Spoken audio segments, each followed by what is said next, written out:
giving much-needed relief to investors. Bureau Report, Business Today Television. At the back of all of this, viewers, many inferences were made. The LIC came out with a statement just about a short while ago. So did the Reserve Bank of India. A statement on the health of the Indian banking sector at the back of what we just explained. Now, what does the RBI say? The RBI says there have been media reports expressing concerns about the exposure of the Indian banks to a business conglomerate. Clearly, Adani Enterprise.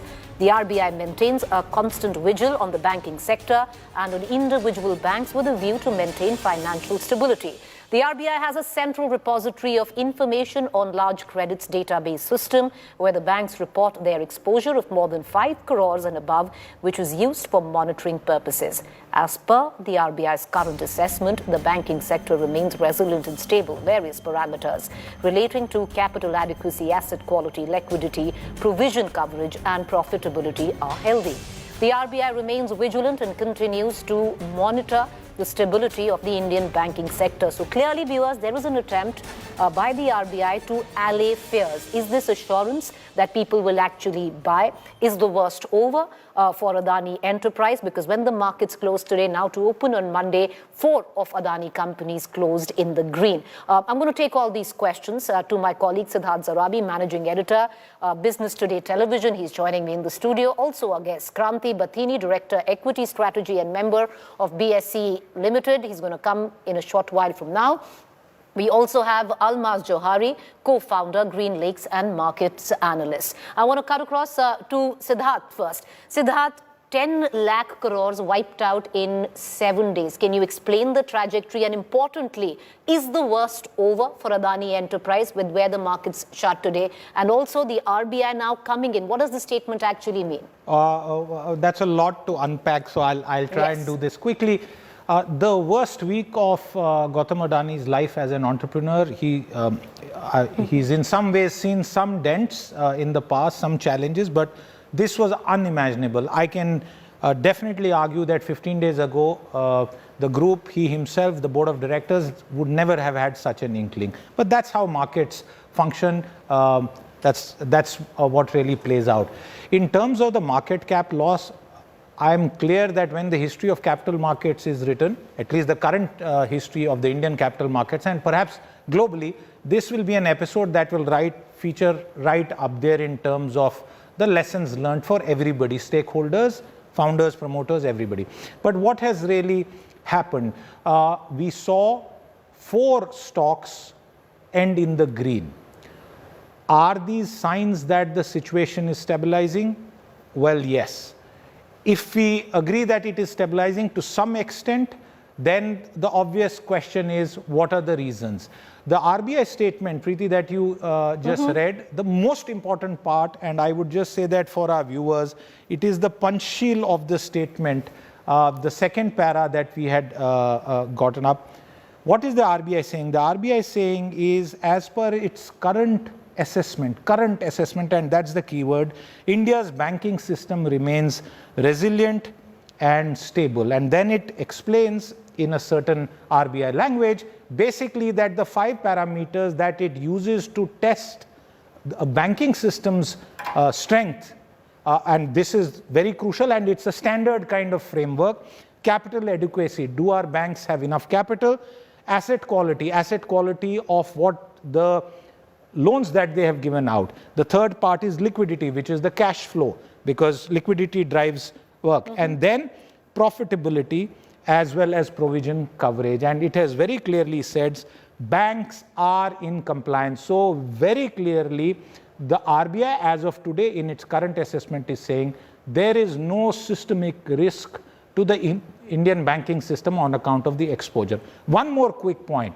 The State Bank of India, which has just released its latest performance numbers, has made it clear that as far as it is concerned, it does not see a concern. You mentioned LIC as well. And we have seen smaller other statements. All in all, it adds up to the fact that while there was a massive loss of confidence when it comes to the equity markets, and there were a couple of actions with regard to international debt markets over the last couple of days, the rating agencies' statements have restored some sense of confidence in the stock. But I just want to conclude this point here by saying no one has been able to predict a bottom in the markets, and we here certainly at BTTV or ITTV are not trying to do that at all, Preeti. Well, we're not trying to do that, but let's take that question to Kranti Batini, who's also with us. Siddharth, Mr. Batini, what do you reckon with the way the markets closed today? Can we even venture a guess that the worst is over? We cannot say exactly, Preeti, because today we can see some kind of delivery-based buying that emerged in some of the Adani Group stocks, like the flagship company like Adani Enterprises, which touched a day low of 1017. But it tended to rise during the day, and it closed in a positive territory by end of the trading session. But if you ask me, Kranti, this is the worst is over, and we can see a positive trend emerging in Adani Group stock. The one-day indication, because one-day indication cannot be measured as a worst is over, and it is the bottom for these stocks, because the stocks have risen phenomenally in past 3 years. They have, on an average, they have risen around 830%, and they have came down in past 1 week. So one day, just a bounce back cannot be. Absolutely. Kranti, that point is very well taken, that one trading session does not make a whole summer or a winter for stocks. Valuations were very high. I take that point, PE multiples in the range of 500, 700. Despite the Indian market correcting, valuations of Adani Group companies were high. My question to you is, let's look into the future and beyond the immediate day trading kind of environment. Companies first raise debt to grow, and then most companies, Indian conglomerates and globally, then reduce debt once their revenues, cash flows are stable. What is the biggest challenge as far as the Adani Group is concerned? And while stocks are across companies, I'm asking you at the conglomerate level, given its level of debt and given that the 20,000 crore FPO has been withdrawn, what kind of strategy do you expect the group to pursue in the near future? Siddharth, the entire debt of Adani Group is coming to, with the available data, around 185,000 crores. And the current year, the half-yearly year, their EBITDA comes around 23,000 crores. Now coming to, out of these 185,000 crores debt, they have done, in last 3-4 years, they have done acquisitions around, for the tune of around 1.55 lakhs crores. Yep. So, as their EBITDA is currently for the half year is 23,000 crores, if the full year, if they could be able to do a EBITDA of 50,000 crores. So, and the Indian banking system have an exposure of around 80,000 crores towards the Adani banking, Adani group as a debt exposure. So, as in our starting of the program, as it was explained, how the different banks have different exposure. And State Bank of India today categorically told they have 0.85% of exposure to their entire book. Right. So for the Adani Group, as you rightly said, they are into majority into infrastructure projects where they bring the equity and remaining portion will be the debt.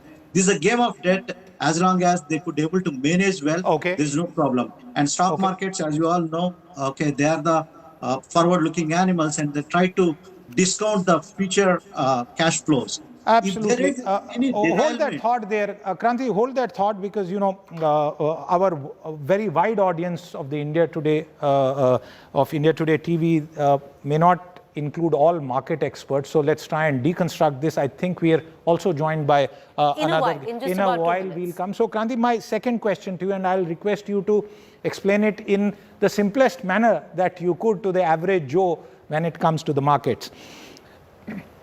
The Adani companies, the ones that are rated, have no significant debt maturing till FY25. What it means is they do not have a big pressure of paying back loans, although they have taken some steps in the last 48 hours, perhaps prepayments as well. What does this mean with regard to the need for finance? Because the big question on the street is, will Mr. Adani go out and raise capital again, or is he adequately stocked to continue to grow? And like you correctly pointed out, the 1.5 lakh odd crore that he has spent on acquisitions. as the current EBITDA for the year, if at all it is at 50,000 crores, and next couple of years, this EBITDA margins goes above around 10 to 15%. So they Do will you be in a expect that better. growth to happen, Kranti? Sorry, I'm interrupting you because the Indian economy, while it may be the fastest growing economy in the world, there is some slowdown. So are you expecting Adani Group earnings to remain, like you said, 10 to 15% growth, especially in sectors where infrastructure, which is capex expensive, and returns sometimes are spread over a longer period of time? Siddharth, as the economy is growing at the path of around 7%, and also the lot of emphasis is given towards infrastructure in India and capex in India, Adani's can comfortably achieve the same kind of growth given the momentum in the economy. So they can comfortably manage the debt over a period of time. But Okay. the question here is how they are going to bring the future capital. So this is the $1 million question everybody have.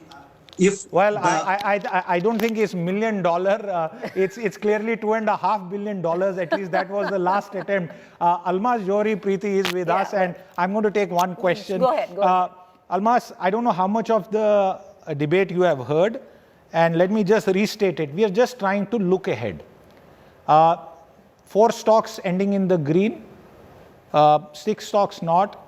The cement companies, I would call them unfortunate collateral damage, because the cement companies were not owned by the Adani Group till recently. And they're very, very strong. In fact, among the strongest companies in that space in India. So they have also sort of been roped in because of the change in ownership. What's your own view about the Adani Group's ability and intention to raise capital to sustain the growth momentum that it has tried to do over the last few years?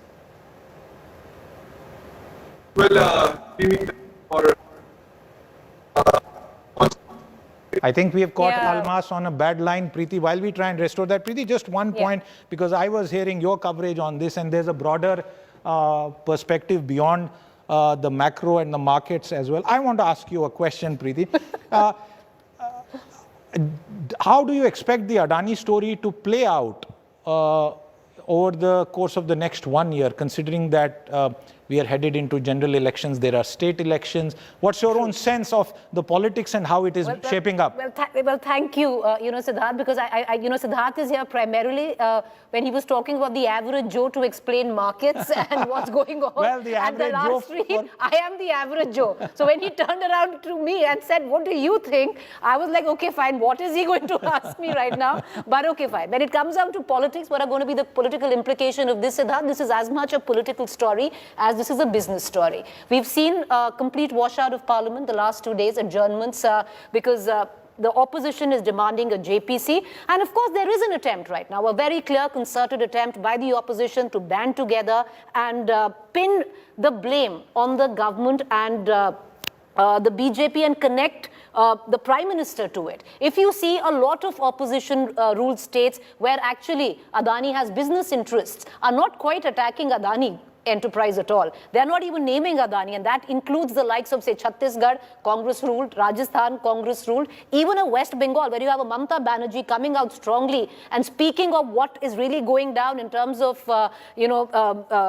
just the sheer fall of Adani Enterprise. She's not really blaming it on Adani Enterprise. She's only talking about the Prime Minister and the government. So there is an attempt by a lot of opposition parties to try and connect the dots of what is happening right now. Preeti, can I interrupt you there? Are the opposition parties acting in sort of public interest of those retail shareholders who may have taken a hit on their investments, or are they just pursuing a political agenda for 24? Well, they'd say they're not. They're saying that they're actually pursuing, they want clarity. They, don't want, or what has been said for a very long time, quid pro quo. To give them the benefit of doubt, Siddharth, ever since 2019, especially the likes. If you look at Rahul Gandhi, he's constantly brought it up in rallies, much before what we expected. I don't even think you expected the crash. Or, most people didn't quite expect the crash. I don't think Adani Group Adani itself expected did. the crash himself. So, some political parties have constantly built that narrative. They were hoping to build that narrative. Where Rahul Gandhi, just about a week ago, I was in Kashmir, and every time he spoke, he talked about wo do udyogpati. ये अदानी अंबानी की सरकार Is Rahul Gandhi, are you telling us that Rahul Gandhi is now giving Adani the benefit of doubt? No, he's not giving Adani the benefit of doubt. But having said that, there are Congress-ruled states where Adani has massive business interests. So try to get Mr. Gehlot on record on actually naming Adani. He's going to talk about the Prime Minister, but not Adani. Point. That's a good point. India lives in its states, and that's a very good point. I don't know if we have Almas, Preeti, but if you allow me, Kranti, we just have Kranti. Yeah. Kranti, I'm coming to you again, and this is something that you need to explain from a point of view of the average retail investor. I'm not asking you to give us recommendations, but there are questions, because we've seen in the last 2-3 years a public equity cult was born post the pandemic hitting us. People put a lot of money in stocks, hundreds and thousands, and you know the number of demat accounts that have been opened. And these people, through a mix of tips, signs, or just sheer, testing their luck, have put in a lot of money in the Indian markets. They also put in a lot of money in the crypto markets before the government of India and the RBI cracked down. How should the Indian retail investor look at the Indian markets in the near future? Siddharth, as you said, how a retail investor, a new entrant, a new kid on the block, how they need to see India as a story. We are as a growing story, and also one of the outperforming market across the globe last year also. So the retail investor should not experiment with the new ideas. As you said, as the Indian first-time investors also, they experimented with cryptos. That means it shows the risk appetite of the those particular retail investors also, because this is one of the high-risk avenue for the investors. But for coming to the equity market is concerned, investors need to understand what kind of business model they are investing, what is the quality of the management, and also how these businesses are going to sustain over a period of time. So sustainability and also the size and the management quality is extremely important for the retail investors to pick up the stocks properly. A retail investors, a new entrant who is coming to the market, he should stick to large cap stocks which have high corporate governance and the visibility of earnings. So these are the minimum metrics they need to keep in mind before taking any investment decisions in equity market in India. Kranti Batini, appreciate you joining us. Siddharth, I'm going to pull you in for one quick question and then we're going to end the show. For a lot of average Joes like me who are just possibly looking at the markets and the volatility of what we've seen right now in the days to come, would you recommend caution A, and also not to be alarmist and maybe to dispel that alarm? Do you see a lot of people who are saying that this could actually have a fallback on the Indian economy? Is that a possibility? Lots of questions, and I'll try and keep them the answers very quick. In the long run, all of us have to die. But in the long run, and you can look at charts that are freely available, the stock markets, not just in India, but globally, are headed only in one direction, but they fall, and they fall steeply, and that's called a market correction. When a correction happens, there is panic. Oh, why did I do this? Why isn't the media telling me this and all? But when stocks go up, when people benefit, no one questions anybody. That's the point. The second point, fundamentally the larger economy question, it's the banking system, it's the financial system which is always the most important in situations like this. To that extent, we have heard the RBI, and I can just end by saying, Preeti, assets do not equal the securities price, the price of shares. Shares are independent. They are always bought, sold, and valuations are on future projections. So in the current context, the Indian economy, and everybody has said it, is amongst the strongest. And it's in some ways a little tragic and sad, Preeti, that Finance Minister Nirmala Sitharaman's fifth budget, and everyone's called it a positive budget. Some of the positive vibes got sort of buried under this story. But understandably. It's like it was on your own show. I was watching when one of the experts said, you guys are covering the test Ranji match while the actual T20 is happening somewhere else. Well, with that, I'm going to end the show. Appreciate you all for joining us, and thank you, Siddharth, for being there. Lifesaver. With that, a quick break. To stay with us. News and updates continue on the other side.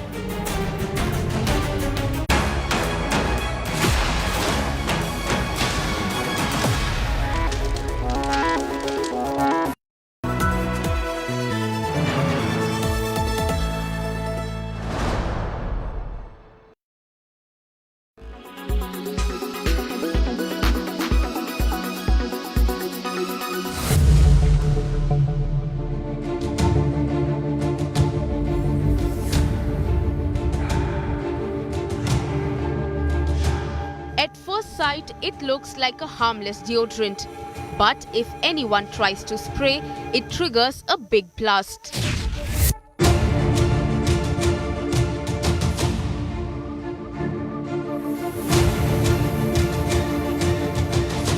Images on your screen are of an improvised explosive device fitted in a perfume bottle with a unique trigger mechanism.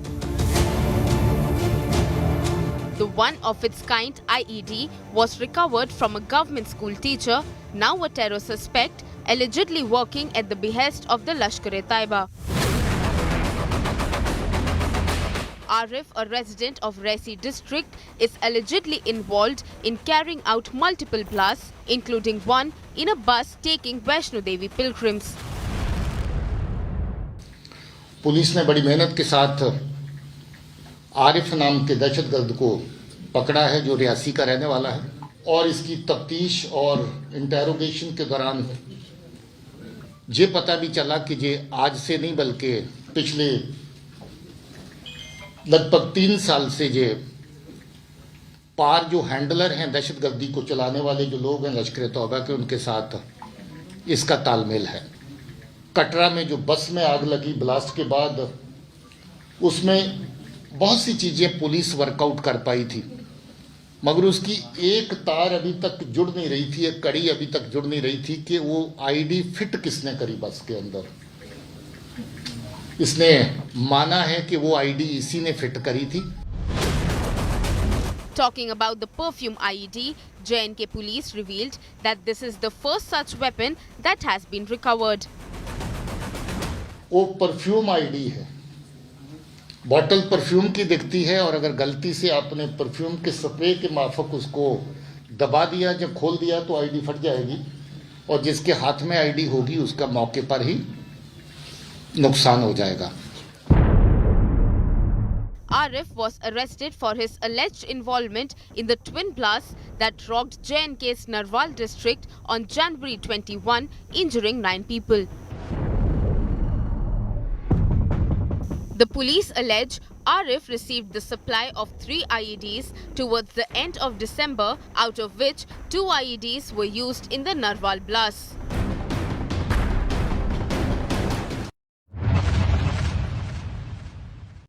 Parts of Himachal Pradesh, including Manali, Shimla and Auli, as well as Kashmir, have received fresh snowfall. Let's get you all the images coming in. A massive avalanche hit the upper reaches of Jammu and Kashmir ski resort Gulmarg, killing 2 Polish tourists and trapping 21 skiers who were later rescued from the slopes. Videos of the avalanche showing people running for their lives has gone viral. Rescue operations are currently underway in the area. The ski slopes where the avalanche happened have now been declared a no-go zone. Avalanches have been frequent in the higher reaches of Kashmir in these months, especially after fresh snowfall. Uttarakhand's Rudraprayag has also witnessed snowfall. Snow-capped mountains and a white carpet continues to attract large number of tourists. Even after the snowfall, the weather remained pleasant, with temperatures hovering around 6 degrees. Another tourist hotspot, Auli in the Chamoli district of Uttarakhand, is freezing at -3 degrees Celsius after heavy snowfall. This has turned the district into a winter wonderland. Snowfall was also reported in Uttarakhand's Bageshwar. Sky remained cloudy and fog continued to envelop the district throughout the day. The cold has intensified, and in most villages there's been heavy snowfall as well.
King Khan of Bollywood, the Badshah of Indian cinema, and in fact even the Pathan of box office. That's right, he came and not just conquered, but also took the global box office charts by storm. And how?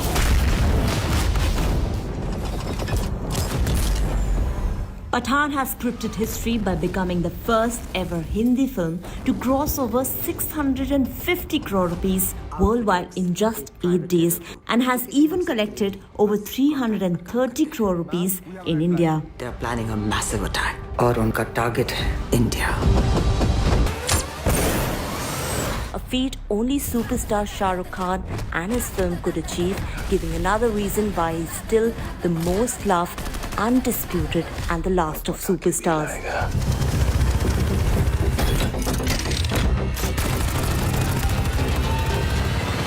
On January 25, 2023, Bollywood's ultimate superstar, Shah Rukh Khan, returned with all his guns blazing and gracefully proved that love forever trumps hate.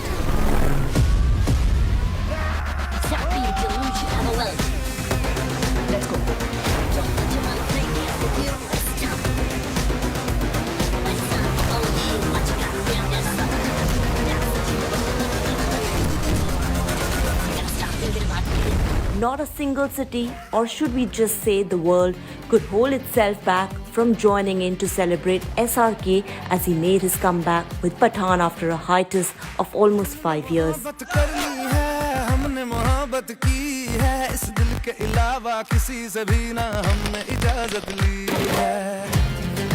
And this sheer love for him perhaps is what even made it a super blockbuster in the history of Hindi cinema, finally breaking the drought of mega hits for Bollywood despite all the boycott calls and controversies surrounding this Siddharth Anand directorial.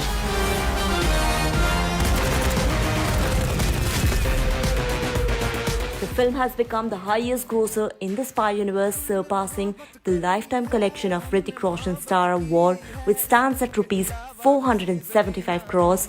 It has also surpassed the collection of Salman Khan's Tiger Zinda Hai, which ended at 564 crores.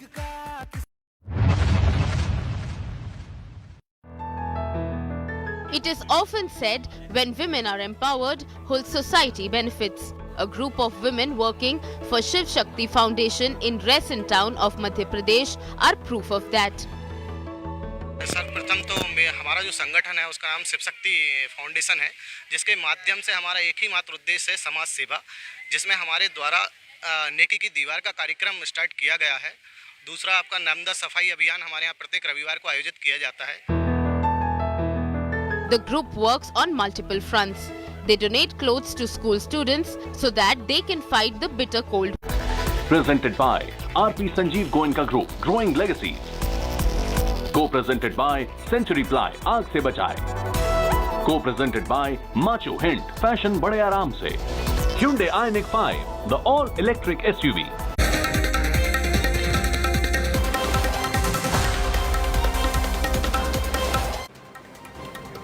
Good evening, you're watching the news track. I'm Gaurav Sawant. Pakistan in deep trouble. Today, Pakistan's Prime Minister Shahbaz Sharif said that the conditions that the International Monetary Fund has kept, they're virtually impossible to meet, very difficult for Pakistan, but they will have to fulfill those conditions because the International Monetary Fund has issued a virtual ultimatum to Pakistan. But I'll also tell you and show you images of a mosque, of an Ahmadiyya mosque under attack in Pakistan. Its minarets being targeted in Pakistan. Remember, very recently, Pakistan's Finance Minister Ishaq Dar had said Allah created